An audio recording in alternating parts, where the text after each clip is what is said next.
vamos a empezar después de la visión general que se ha dado de microservicios. Yo sé que es muy rápido y que no he entrado en nada en profundidad en ninguna de las partes, pero al final creo que esa visión es una visión general de lo que queríamos, de lo que es un microservicio y qué hay que tener en cuenta para hacerlos. Vamos a empezar con la primera de las técnicas que pensamos que es importante conocer a la hora de poder desarrollar esta arquitectura de microservicios, que es ATD. ATD es, también se llama BDD, Behavior Driven Development, o Acceptance Driven Development, o proadaptación, o de muchas más maneras. Es decir, es escribir una prueba de aceptación de la funcionalidad antes de escribir el código. No es una prueba de aceptación técnica, como veremos en la parte de pruebas unitarias, sino es una prueba de aceptación de negocio. Es decir, se va a escribir, ahora os enseñaré cómo se hace, una historia de usuario de una manera que la máquina la pueda ejecutar y se pueda automatizar. El objetivo de todo esto es la arquitectura evolutiva.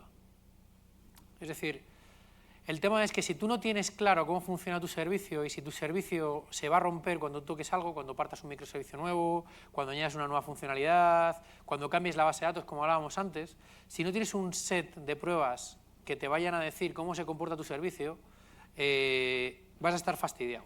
¿Por qué? Pues porque cada vez que rompas un microservicio, me refiero a split, cada vez que tú partas un microservicio en dos funcionalidades, vas a estar muy preocupado cuando subas a producción. No vas a saber si lo que funcionaba funciona y si lo que no funcionaba no funciona. Cuando tienes un monolito, tienes un batallón de personas enorme que se dedica a probar ese monolito o esa aplicación por fuera. Cuando tienes microservicios y tienes 50, 40, 20 microservicios, si no automatizas la mayoría de esas pruebas, no vas a conseguir poder hacerlo. Y además vas a vivir muy mal. Entonces, esta técnica te permite vivir mejor a la hora de poder estar más tranquilo, a la hora de poder hacer subidas a producción continuas, que es lo que quieres en realidad. Quieres subir trozos en producción desacoplados, pequeños y muy rápido. Entonces, ¿qué más te permite? Es una nueva manera de comunicarse entre los business, entre la gente de negocio y las personas. Es decir, y los desarrolladores. Los desarrolladores y la gente de negocio hablamos a veces lenguajes distintos. Y es muy difícil comunicar esos dos lenguajes de una manera buena, razonable, ¿no? Entonces, lo que ocurre al final es que hay un gap entre lo que el tío de negocio te está pidiendo y lo que tú estás haciendo. Entonces, ATD intenta generar un puente entre ese gap y generar colaboración. La colaboración con el negocio es importante, porque de entender el problema que se está haciendo y entender lo que se está solucionando nos va a permitir hacer problemas, hacer menos. Es decir, a veces hacemos de más. Nos imaginamos lo que quiere una persona de negocio, montamos una cantidad de features y de arquitectura muy grande y en realidad luego esa persona de negocio quería solo el 2% de lo que estabas pidiendo, no querían más. Entonces, comunicarse con la gente de negocio es muy importante y que la gente de negocio colabore en este tipo de arquitecturas es muy importante para poder hacer. Y ATD es la manera de poder trabajar, o Behavior Driven Development, de poder trabajar en ese tema. Como subproducto se crea documentación viva. Es decir, tú vas a poder tener documentado esencialmente qué hace tu código a la vez. ¿Cuánta gente de aquí hace ATD? Guay. ¿Cuánta gente conoce el concepto? Vale. Vale. Pues entonces voy a ir lento, porque quizás es un concepto un poco distinto. Vale. Bueno, generan test de regresión, especificación ejecutable y eso, la fuente definitiva de verdad de lo que está haciendo el código. Es decir, lo que pone en las pruebas de aceptación es lo que está haciendo el código, si lo haces bien, porque normalmente lo primero que haces es la prueba y después ejecutas la funcionalidad. ¿Vale? Bueno, lo primero, voy a empezar desde el principio, que es una historia de usuario. Una historia de usuario, y Agile sí que sabéis, por lo que he ido preguntando, sí que habéis hecho Agile. Una historia de usuario es un trozo de funcionalidad que da valor a un usuario. Es decir, es un usuario te enuncia una historia de usuario para conseguir una funcionalidad. Las historias de usuario son meeting points. Es una cosa que yo siempre cuento porque a veces hay una misconcepción en esto. Son un punto de encuentro. La historia de usuario no es una especificación escrita, no lo es. Es decir, no es algo que te pasa el tío de negocio, tú lo lees y lo ejecutas, no. vamos a hablar de esto. Es decir, vamos a hablar de este tema, no es una especificación, bueno, un cuaderno de carga, es una tarjeta que te va a permitir hablar de un tema con la persona de negocio para profundizar en ese tema y entender qué es lo que tienes que hacer. Es decir, yo en mi equipo, yo ahora estoy ejerciendo un proyecto muy interesante que se llama el Proyecto Ninja de Product Owner, o coyunturalmente. Yo a mi equipo, cada vez que cogen una historia de usuario, les digo que vengan a hablar conmigo. Es decir, que se levanten y vengan a hablar conmigo, para entender qué queremos, para entender qué hay que hacer, qué hay que probar y cómo vamos a hacerlo. Entonces es importante entender ese tema que tiene que ver con la conversación, ¿vale? Car Conversation, tarjeta Conversation y al final test. En la parte de atrás de las historias de usuario, el grupo de Ken Beck y Martin Fowler, que trabajaba en la Chrysler, escribía los tests de aceptación. Los tests de aceptación significaban qué era lo que tenía que ocurrir para que esa historia estuviera done, lo que llaman definition of done en Scrum, ¿vale? Entonces, ¿cómo tiene que ser una historia? Independiente, negociable, valiosa, estimable, pequeña y testable. Testable es la clave en ATDD, pero las otras también. Es decir, si al final, no sé si habéis visto, bueno, da igual, hay una metodología que se llama SAFe, que lo que hace es tirar lana entre los tableros y es como una especie de tela de araña. Esas historias son raras, es decir, porque no son demasiado independientes. Si una historia independientemente en una producción, la parte independiente no está bien. Negociable. Negociable significa que la persona de negocio no puede pedirlo todo. Sí que lo puede pedir, pero en trocitos. Si tiene que pedir lo más valioso, porque tú tienes un tiempo, un sprint, un trozo, y tiene que ser pequeño y valioso lo que pida. Entonces tú puedes negociar con esa persona. Y puedes decir, oye, pues en este formulario, el otro día lo hablaba en el banco, y alguien casi me sacude. Yo puedo salir con un formulario de producción que no tenga nada de mensajes de error. Ni un solo mensaje de error. Puedo salir a producción. Yo como persona de negocio puedo decidir salir a producción en mi startup con un formulario que controle los errores, pero que no lo muestre al usuario. ¿Por qué? Porque mi time to market, mi tiempo al mercado, es más importante que la experiencia de usuario de esos mensajes de error, o porque pienso que son 3 campos y no va a haber errores. Y puede salir a producción. Y es un sacrificio que defino yo como persona de negocio. Entonces esa es la parte que es negociable. Es decir, no es uno todo, en realidad no es todo o nada, es lo más valioso para mí. Entonces hay que negociarlo, hay que hablar con las personas de negocio. Parecen que son gente lejana, pero también son seres humanos, casi personas. Es decir, son... Bueno, entonces, estimable, es decir, si tú te das una historia de usuario y dices, esa no es una estimación, tiene que ser 2 días, 3 días. Más allá, más es una narrativa o una épica, tiene que ser una cosa pequeña, para... Yo siempre digo ritmo, muchas cosas pequeñas, cosas pequeñas a producción. Subid esa producción cada minuto, cada 10, cada 2 horas. Pequeñas, ritmo. Pequeñas y testables. Vale. Voy a pasármela. Eso es una feature, es un escenario. Cada uno de los tests que estamos hablando, en Gherkin, que es el lenguaje que vamos a hablar después, se basa en un escenario. ¿Qué es un escenario? Pues un ejemplo de cómo se utiliza el código, un ejemplo hiper concreto. No es un ejemplo de, como a mí me decían, mi primer trabajo en Telefónica. Me daban un POSIT y ponía el contrato. Y yo vi mi POSIT con el contrato y dije, ¿qué hay que hacer aquí? Pues todo el contrato de Telefónica. ¡Ostras! ¿Y en qué consiste esto? Pues consiste eran 6 meses de desarrollo y era un POSIT, esa era mi especificación. Era una especificación poco concreta. El ATDD lo que intenta es que las personas de negocio tengan que concretar qué es lo que quieren de nosotros. En este caso lo que quieren es registrar una persona. Las personas para registrar tienen un identificador, un nombre, un segundo nombre, un identificador de DNI y un email. Y el servicio REST tiene que devolver que está creado, porque esto era para una API. Y la respuesta tiene que tener unos links, porque estamos haciendo hipermedia, y tiene que existir un customer identificado por ese valor. Hay más cosas en esta traspa porque es código. Bueno, da igual. Es decir, en realidad la podéis ver ahora. Es decir, que la siguiente práctica es iros al código y buscarla. Es decir, está en lo que habéis bajado de ATDD, código, acceptance test, resource, features, customer.feature. Os doy 3 minutos para buscarla y encontrarla. Tiene que ser algo como eso.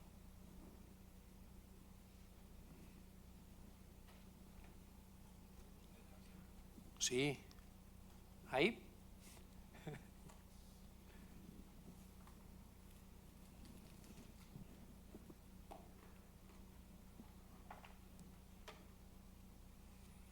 Si tenéis un Eclipse o un IDEA o un Sublime o un Atom o un WebStorm, si sois de Node como los de ahí arriba,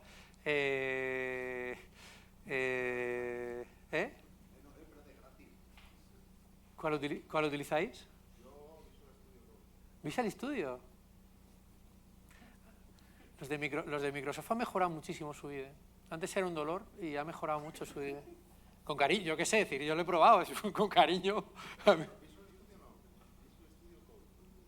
Visual Studio Code. Ah, pero para código. Yo uso WebStorm, porque me parece más... Para mí, a mí me gusta más.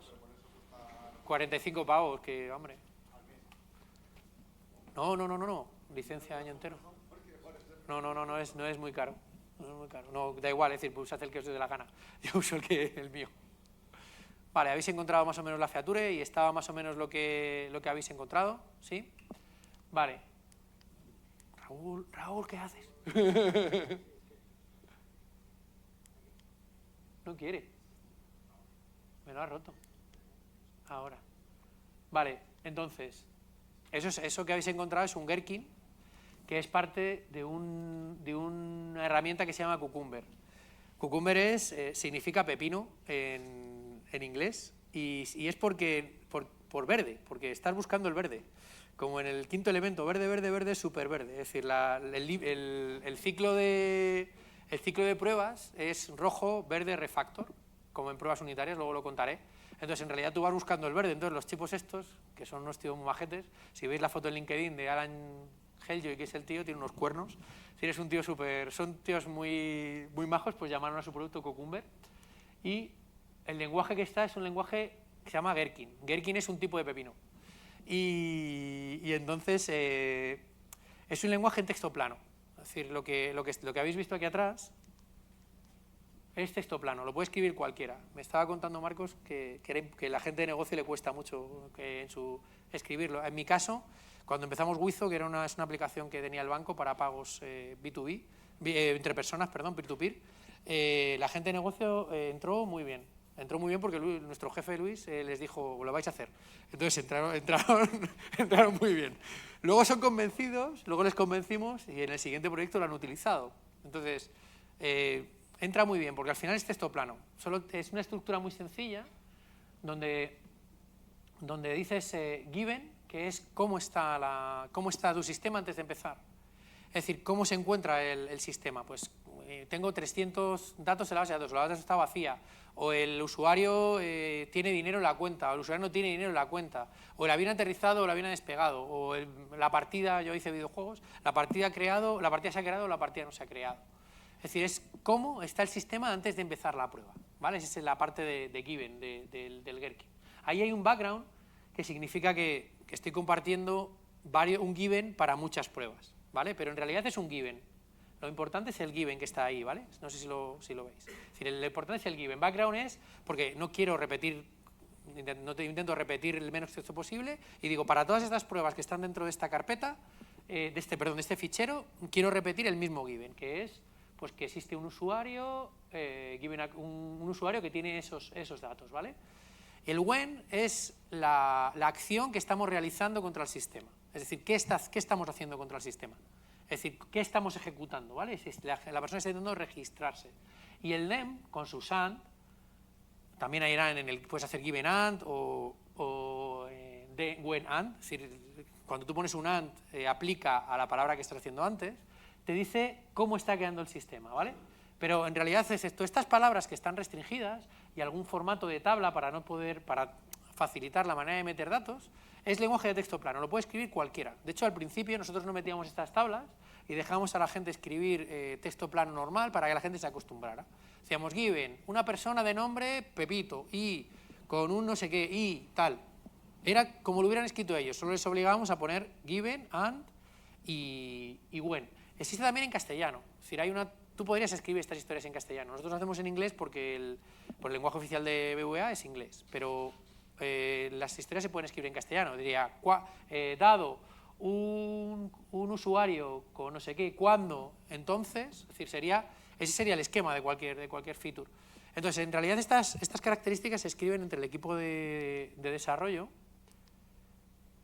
entre el equipo de desarrollo y el equipo de business. Como yo decía antes, en un microservicio, como estáis todos juntos, o la idea es que estéis bastante juntos, es una colaboración entre que ellos van preparando cuáles son, hay sesiones de refinamiento, esas sesiones de refinamiento, se escriben estas historias llegan al equipo y son lo que te permite planificar los sprints.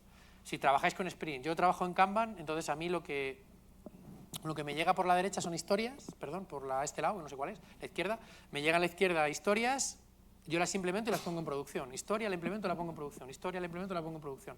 No hago esas cosas de sprints porque al final me resultan aburridas. Entonces, a mí, es un tema mío personal. Entonces, utilizamos Kanban porque me gusta más un flujo de historias que van saliendo a producción de una manera continuada. Esas historias que entran son features con escenarios de Gherkin. Hay mucho que hablar sobre esto y no voy a hablar de ello porque no merece la pena el hablarlo, ¿vale? No merece la pena nada. Entonces, bueno, siguiente práctica. Levantar la aplicación, ¿vale? Es decir, en ese directorio, code, hacer clean package y levantar java-jar ari-0.1.jar. Esa es la aplicación que vamos a probar. Es una aplicación muy pequeñita. Id haciéndolo mientras yo hablo. Es una aplicación muy pequeñita que tiene dos cosas: un registro de usuarios y la creación de una cuenta, ¿vale? Es muy sencillo. Se crea el usuario y se crea la cuenta para ese usuario.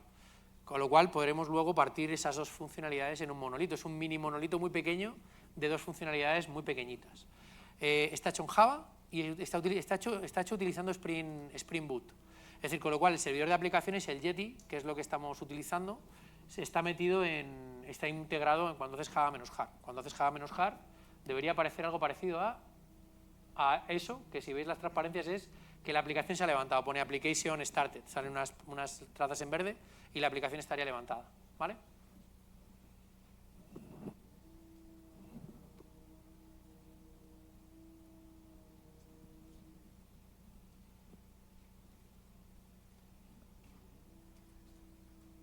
¿Preguntas? ¿Te veo?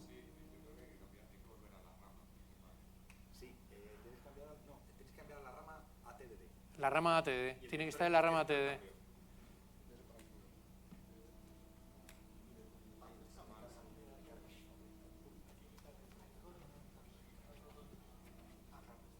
El directorio está mal, ¿no? Es sin code, es ATD directamente. Vale. Es que, bueno, hemos cambiado las transparencias. Ahí lo tenéis arreglado. Vale, ahí está. Gracias. Vale, ya está, perdonad. Es que el directorio está hecho para hacer clon del proyecto principal. El tema de las ramas está cambiado. Es decir, es ahí, es ATD y ahí hacer clean package y clean java-jar target. Para levantar ahí debería empaquetar el jar y levantar la aplicación. Cambiadme todos los directorios que están todos mal. Gracias.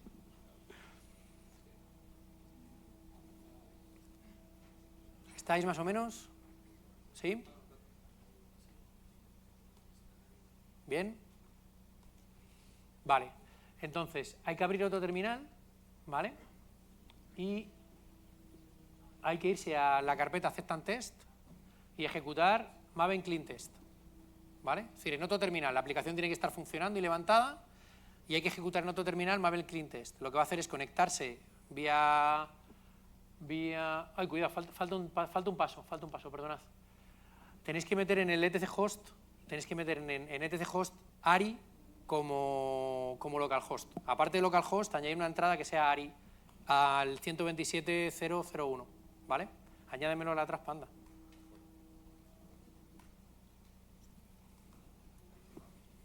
ARI y el 127.2.0.1, ARI. Porque ARI es hormiga en japonés, porque es lo de la cigarra la hormiga. Y como me hacía gracia, pues le llamé ARI. Es decir, más o menos es la razón. No, ARI es la hormiga. Bata es la cigarra. En etc host, añadir ARI, A-R-I, espacio y lo que ponga en localhost, que es 127.0.0.1. Porque en realidad está...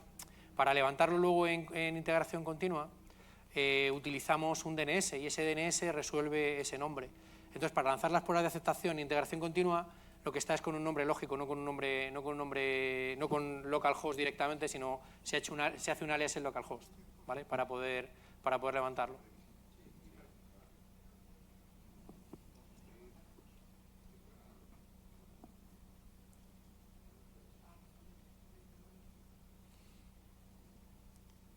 Y os tendría que dar algo así.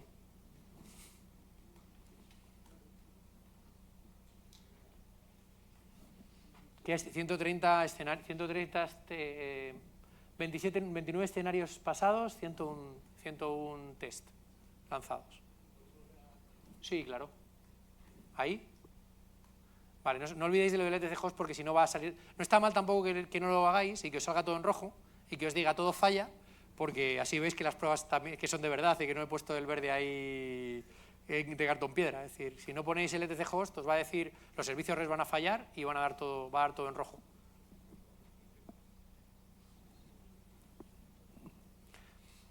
Hazme un favor, añádemelo el etc host en el... En esa me parece bien.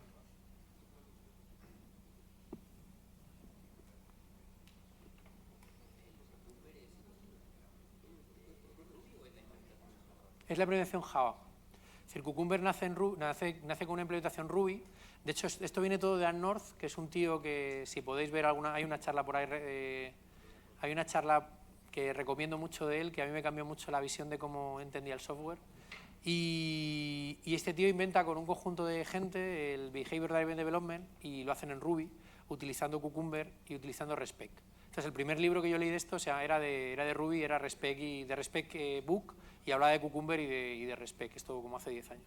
Y entonces lo que pasa es que ahora hay migraciones en JavaScript. La gente de Node, por ejemplo, hay migración de JavaScript de Cucumber, funciona relativamente bien, es un poco más verbosa que la de Ruby, pero está bien, dentro de lo que... Ahora, desde que han entrado las arrow functions, mejor, porque antes era todo mucho function, era muy feo, y ahora es bastante mejor. Y la de Java funciona muy bien. La de Scala no la he probado, porque decidimos hacer las pruebas en JavaScript. Como teníamos módulos Node, módulos Scala, decidimos utilizar JavaScript para hacer las pruebas, sobre todo porque el lenguaje es levemente tipado y es más rápido para poder trabajar. Es decir, una de las ventajas de las pruebas de aceptación es que tú puedes hacer pruebas de aceptación en el lenguaje, podrías utilizar Ruby y podrías utilizar otro servicio por debajo. Las pruebas de aceptación están completamente separadas del este. Esto es Java con Java. Esto viene es todo Java. En realidad están integradas dentro del proyecto, pero podrían estar separadas. Esto ha sido esencialmente por comodidad, por tenerlas en el mismo directorio para que fuera más fácil, no tener que bajarse más carpetas y que fuera un poco más complicado. Pero en principio las podrías tener en un directorio separado. De hecho, cuando trabajamos la primera vez que hicimos pruebas de aceptación en front, las pruebas de aceptación del front estaban separadas y estaban hechas en Ruby, porque Capybara, que es el sistema de Ruby, para hacer pruebas en front es mucho mejor que cualquier otro sistema de pruebas que yo conozca, de pruebas. Para móvil, por ejemplo, Carabas, me han dicho que es muy bueno, no lo he probado, y dice que funciona bastante bien a la hora de poder trabajar con pantallas. Java se utiliza más Selenium para front, pero a mí no me gusta Selenium, pero es un tema, estas opiniones no son ni de BVA ni de este grupo de personas, son mías, es decir, personales intransferibles. A mí Selenium me ha dolido tanto que he preferido no utilizarlo nunca más, entonces utilizo Capybara. Capybara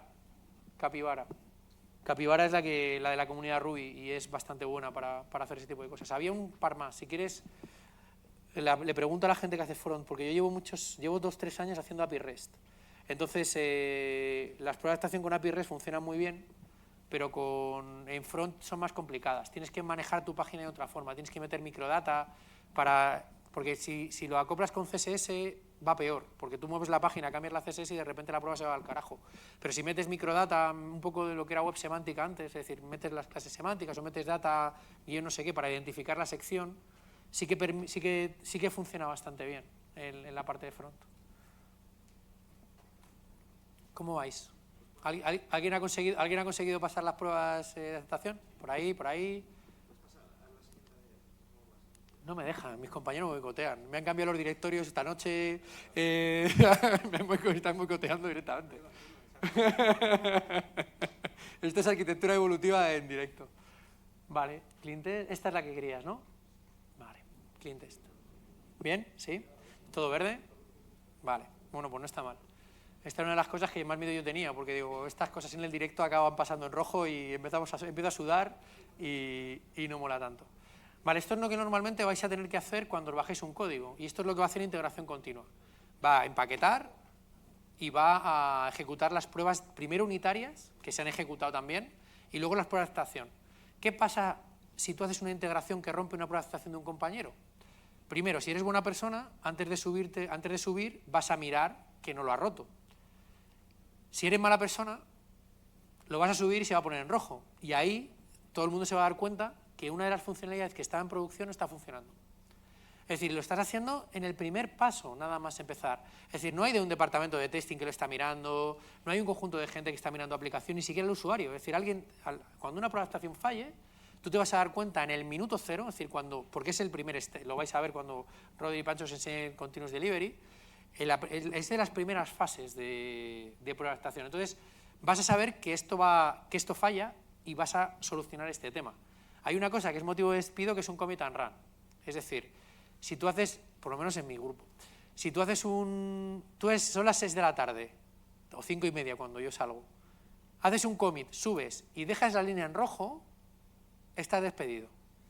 Commit and run, despedido, porque ya súbelo mañana. Porque estás parando a todos tus compañeros. Yo tengo compañeros que son búhos, yo soy más de por la mañana, hay gente que es más de por la tarde. Entonces esa gente estás impidiéndola trabajar, porque no saben qué le pasa al sistema. Has hecho una subida que ha roto la línea de producción. Esto viene de Lean y de cómo funcionan los sistemas de producción. Y un rojo en programación es un stop the line.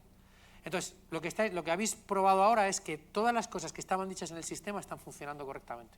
Y eso es lo que te está dando el sistema de programación. Vale. Escenarios, que es una feature, lo he contado antes. Es decir, es un trozo de código, un trozo de funcionalidad que quieres poner en producción. Esa feature tiene una descripción. Normalmente es como el actor que quieres utilizar. Actor no de sistema de actores, sino la persona que lo va a hacer. Pues, por ejemplo, como usuario de banca, como administrador del sistema, esta es muy interesante, como hacker, como tío que va a hacer hacking ético dentro de mi sistema. Es decir, ese hacker puede definir sus funcionalidades utilizando Cucumber y puede romperte el sistema utilizando un sistema de prueba de abstracción. Puede intentar atacar tu sistema utilizando Gherkin. Y ese Gherkin, eso te va a permitir automatizar la seguridad de tu sistema. En un banco o en cualquier otro sistema la seguridad es muy importante. La seguridad la puedes hacer como feature. Si no lo habéis hecho, investigad. Hay mucha gente que lo está empezando a hacer. Vale, eso define un grupo de funcionalidades. Dentro de esto hay escenarios. Escenarios son ejemplos concretos. Cosas concretas que quieres que haga esa funcionalidad. Hay unos cuantos, los podéis mirar. Hay 29 o 30 escenarios de cosas que puede hacer el sistema. Tiene mucho que ver con el registro de usuarios. Hay una de ellas que tiene que ver con que tienes que tener dinero. Hay un un solo paso que genera 2 microservicios. Es decir, dice, y además la persona tiene que tener que crear una cuenta con tanto dinero.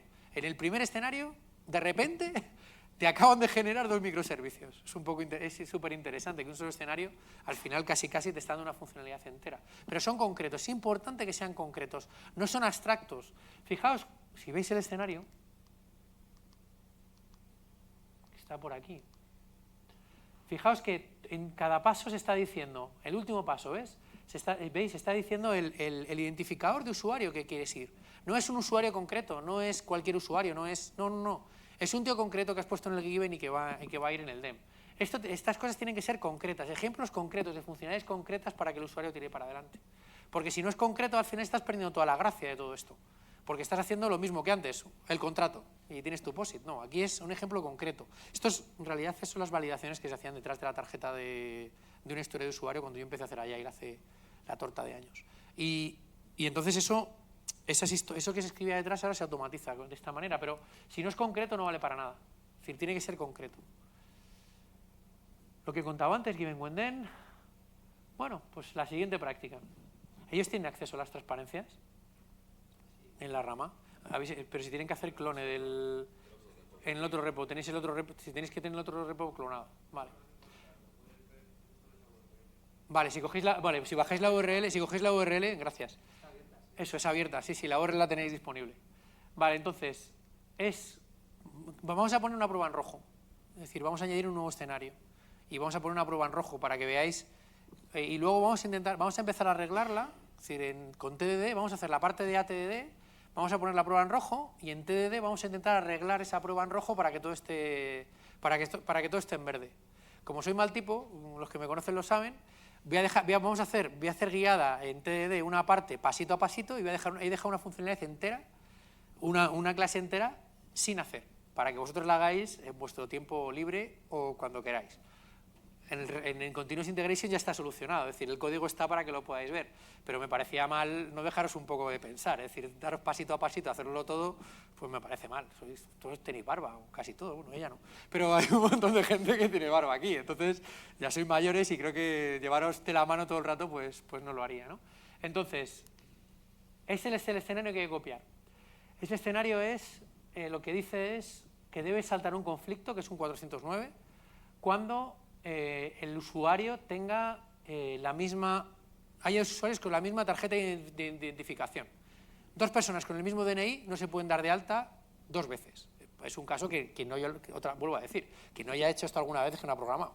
Esto es validación normal de siempre. Es copiar ese escenario y volver a ejecutar, ¿vale? Copiáis el escenario y volvéis a ejecutar. Y a ver qué pasa. ¿Qué os dice la prueba? Sale mucho log, ¿vale? Cuando lanzáis las pruebas sale mucho log debido a que Spring, la última versión de Spring 4.5, tiene un conjunto de handlers que no he sido capaz, después de 3 días de luchar contra ellos, de eliminar el log. Son warnings y no pasa nada. Dice que faltan un conjunto de listeners o hay en las pruebas. Y quedan un poco más, no se ve tan bien la salida de las pruebas.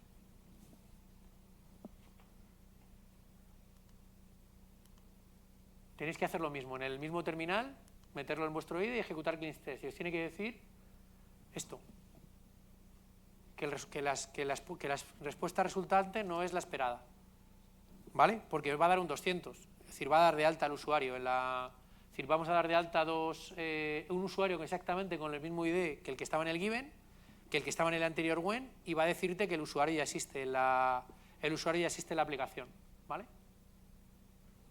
Esta sería la primera fase cuando se hace un sistema de Continuous Delivery, de ATDD, es fallar, siempre fallar. Si esta prueba la lanzáis y la sacáis en verde, sospechad. Porque vosotros pensabais que iba a fallar. Entonces, ¿de dónde ha salido el código que hace que eso salga en verde?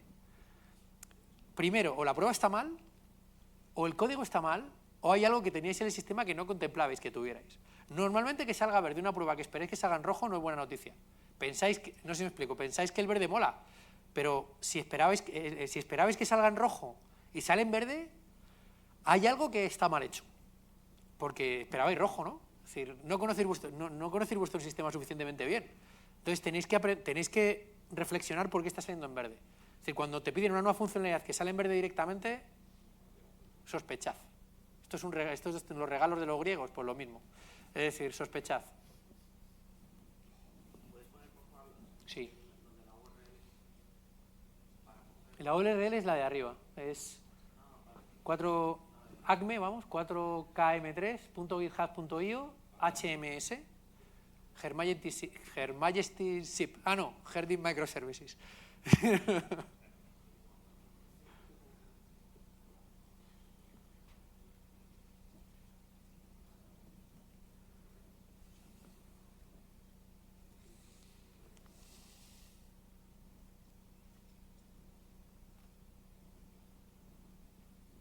Vamos regular.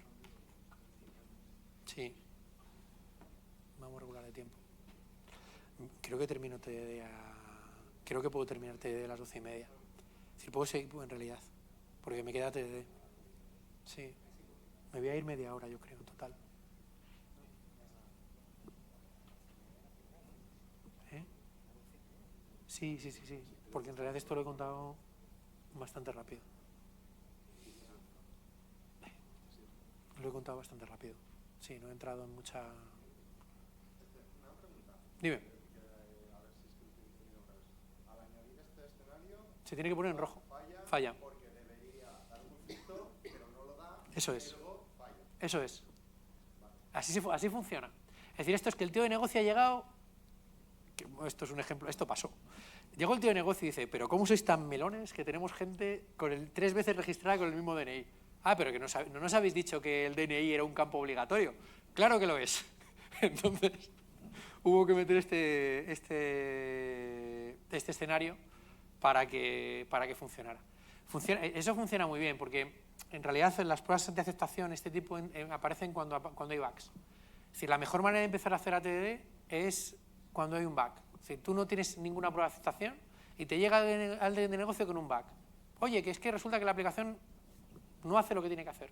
Entonces tú lo que haces es crear la prueba de aceptación, reproducir ese bug en la prueba de aceptación y ya desde entonces ese bug no volverá a producirse porque ya tienes algo que está probando esa prueba de aceptación, que está haciendo que esa prueba de aceptación funcione. Y esa es la mejor manera de empezar a hacer ATDD en un sitio donde la gente es muy descreída con esto. ¿Por qué? Porque es mucho trabajo. Es decir, si veis, hay mucho trabajo que hacer para hacer esto.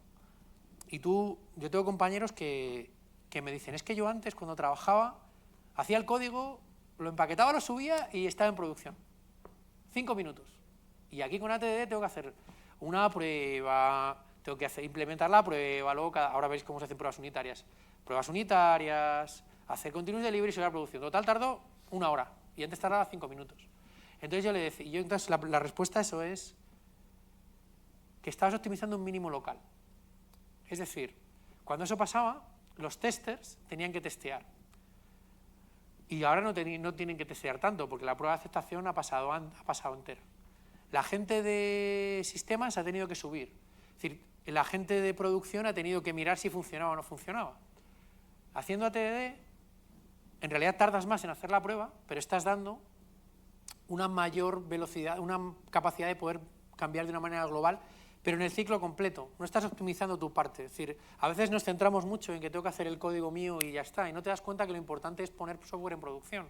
Y el software en producción es un ciclo entero. Y optimizar solo tu parte y no optimizar todo el resto, estás haciendo que el lead time, que se llama, que es el ciclo completo de llevar a producción, es mucho más corto mucho más largo de lo que hacías haciendo menos software. No sé si me explico el asunto.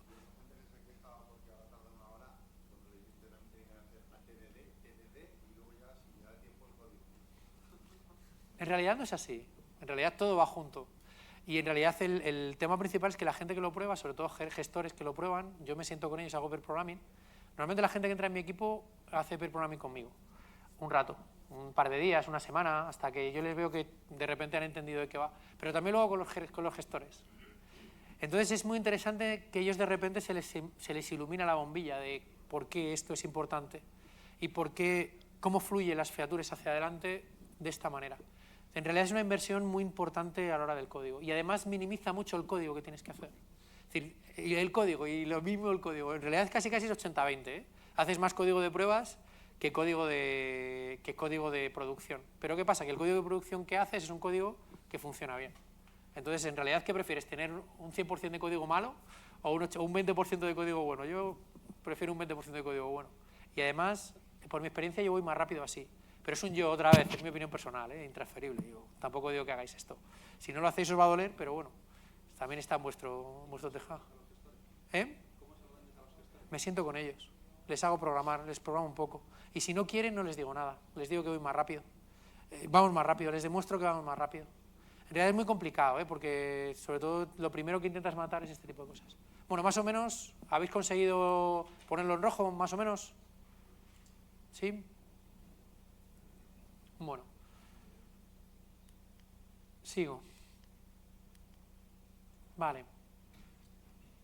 Lecciones aprendidas de estos temas de ATDD. Todo el equipo debe escribir una feature, las características juntos. Es decir, es importante que la gente de negocio trabaje con la gente de desarrollo para escribir las características, si no, no vais a ir bien. Después, los tests tienen que ser independientes. Es decir, cuando un test termina, tiene que limpiar lo que ha creado para que el siguiente test pueda funcionar, porque si no ocurre lo que se llaman test wars, es decir, guerras de test. Es decir, un test crea un usuario y el otro test no lo borra y el otro test intenta crear el mismo usuario y de repente da un conflicto porque tienes una funcionalidad que dice que no puedes tener dos usuarios finales. Es decir, borra el usuario, tienes que borrar el usuario antes de empezar, o el usuario o lo que sea vuestro negocio. La partida, yo hacía partidas de videojuegos, pues las partidas de videojuegos las tienes que borrar para hacerlo. Tienes que ser un buen vecino.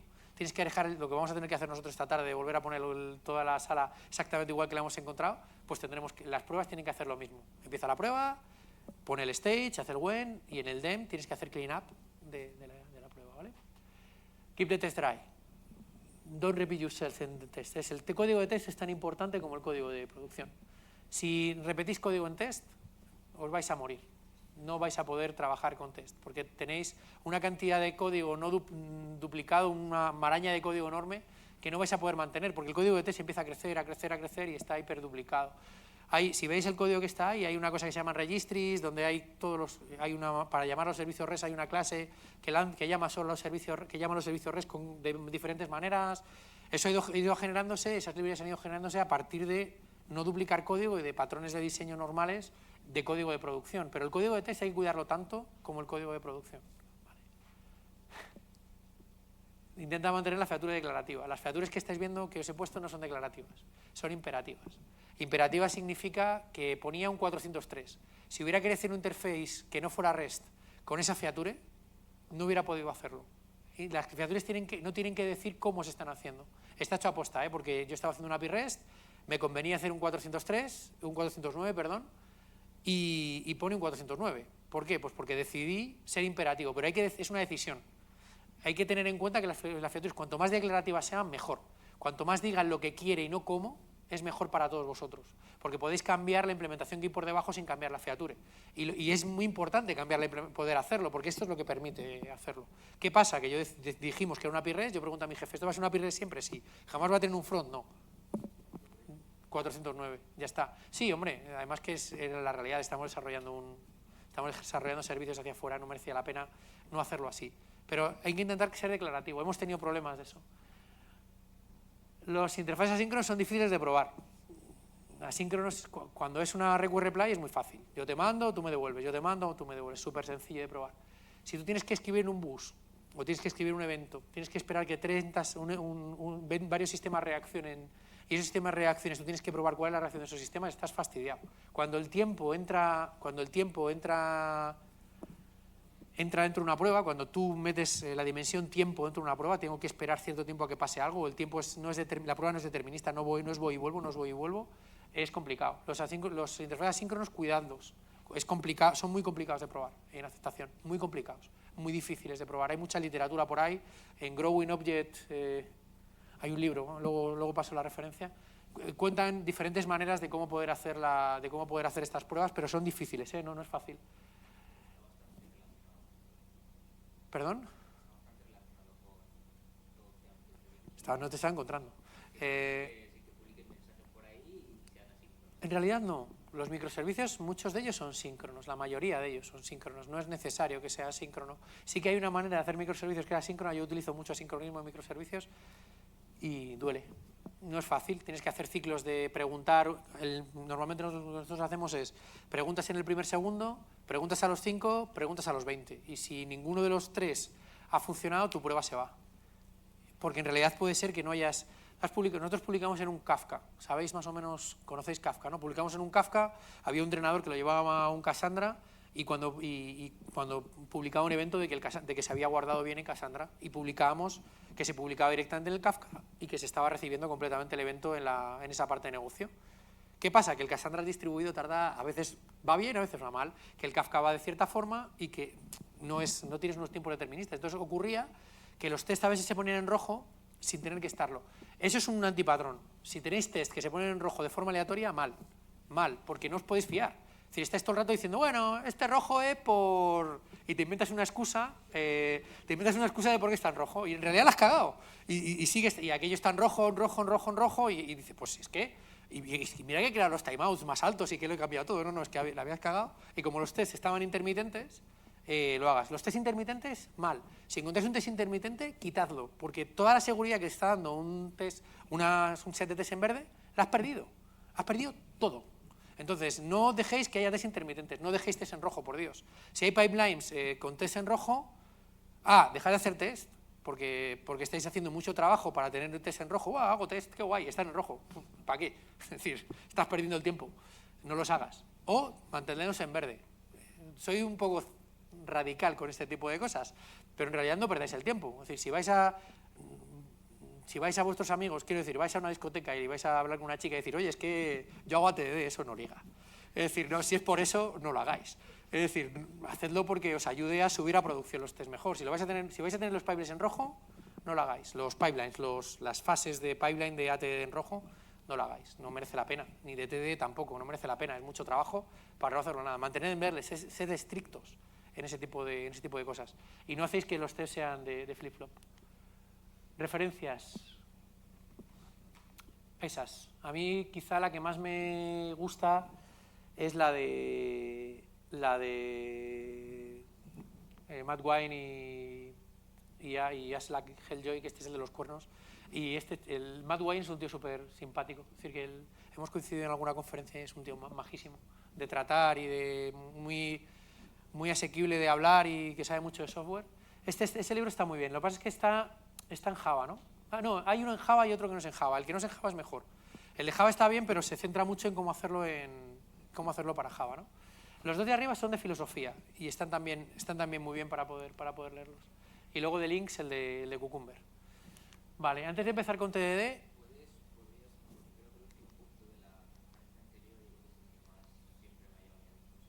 No lo he dicho. Nunca jamás accedas desde la base de datos desde una prueba de aceptación. ¿Por qué?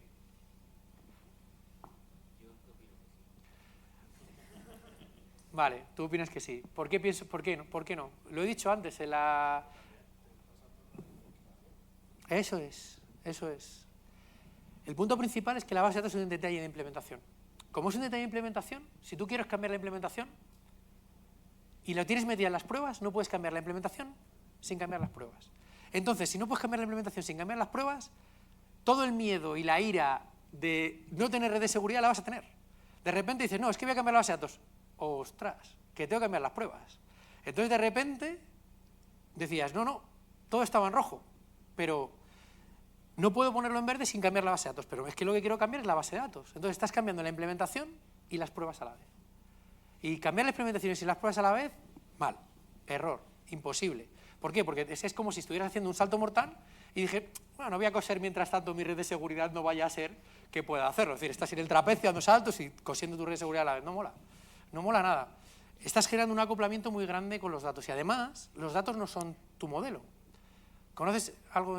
¿Habéis oído el concepto de arquitectura hexagonal alguna vez? Da igual, no importa. Buscadlo. La arquitectura hexagonal, el dominio no es la base de datos. La base de datos es una implementación, es una representación en un modelo, el que sea, documental, columnar, orientado a objetos, relacional, de un modelo que vive en el software. Solo es una persistencia de ese modelo. El modelo está en el software.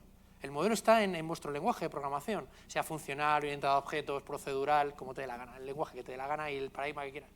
La base de datos al final solo es solo una representación. Entonces, desde las pruebas, te estás saltando todo el modelo y todas las restricciones que habías puesto en tu software y estás accediendo directamente a cómo es la persistencia de vuestros datos.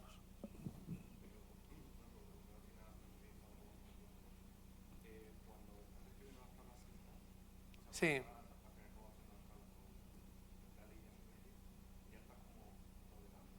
Pero estás modelando el negocio, no estás modelando la base de datos.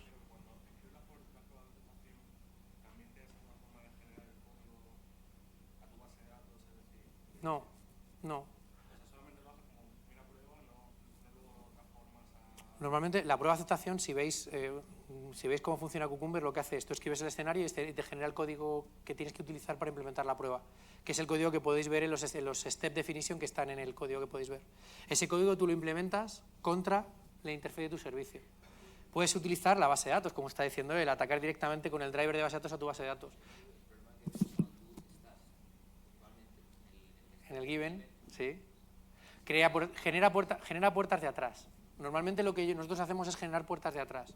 Generar endpoints en REST que entran directamente entran hacia abajo, entran directamente a la base de datos que no se van a utilizar luego por los usuarios. ¿Qué seguridad los haces? Es decir, pero lo haces utilizando una API REST, que tiene el dominio, el negocio lo tiene. No tiene la implementación de la base de datos por detrás. Porque de verdad que a mí me ha pasado.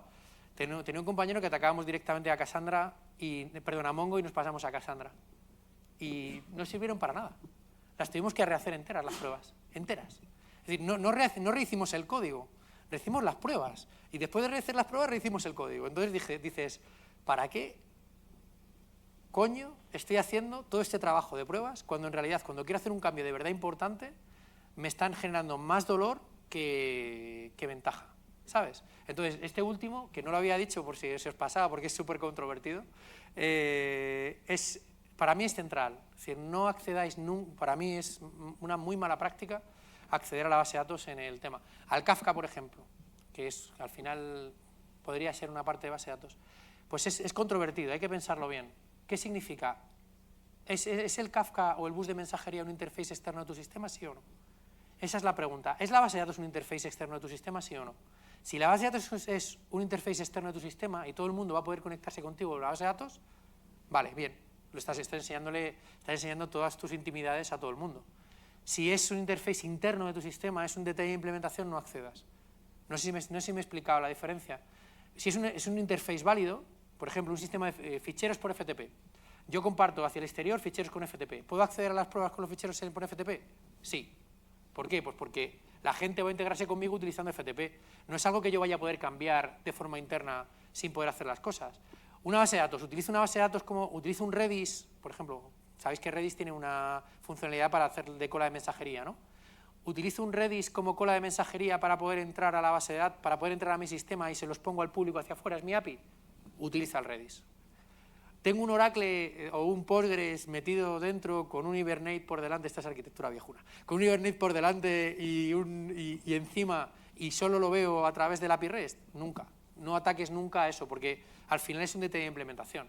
Es lo que decíamos, el Java, si las pruebas puedo hacerlo las puedo hacer lo que quiera, porque al final es APIs lo que estoy haciendo hacia afuera.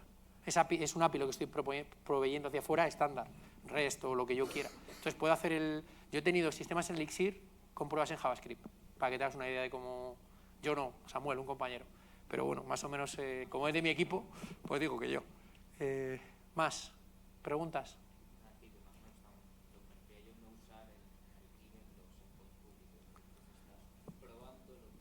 Sí, depende. Hay veces que sí que utilizo en el Given endpoint públicos cuando son endpoints que están probados en otra parte de la prueba.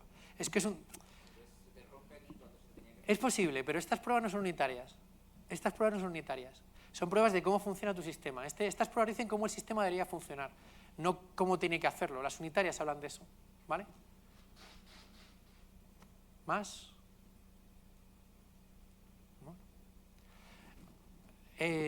Si hacéis microservicios y no hacéis esto, os va a doler. Os va a doler, porque son muy pequeños, no vais a saber cuándo funcionan y cuándo no funcionan, no vais a saber realmente el batallón de tester que tenéis que meter es demasiado grande para poder hacerlo. Yo os recomiendo probarlo, va a doler al principio, buscad a alguien que sepa hacerlo antes de empezar a hacerlo, porque necesitáis ir un poquito de la mano de alguien, porque empezar desde cero es muy complicado, sobre todo porque la gente pierde la fe rápido, porque no ve para qué sirve esto. Cuando haces un refactor de arquitectura, sí. Es decir, yo he pasado de una arquitectura de SOA a una arquitectura monolítica y después a microservicios, la misma arquitectura, sin que las pruebas fallaran. No sé si me explico. Es decir, teníamos una arquitectura SOA con un conjunto de bases de datos políglota. Era un monolito con 5 bases de datos. Un Mongo, un Neo, un MySQL, un Redis y HBase. 4 bases de datos, 5 bases de datos. Y una arquitectura SOA por encima que atacaba independientemente a todas las bases de datos. Junté todo en un monolito, con las pruebas funcionando, y separé cada uno de los bounded contexts separó mi equipo, yo con mi equipo separamos la base de datos en los trozos que tenían correctos, sin que las pruebas fallaran. Y subiendo a producción cada vez que hacíamos un cambio.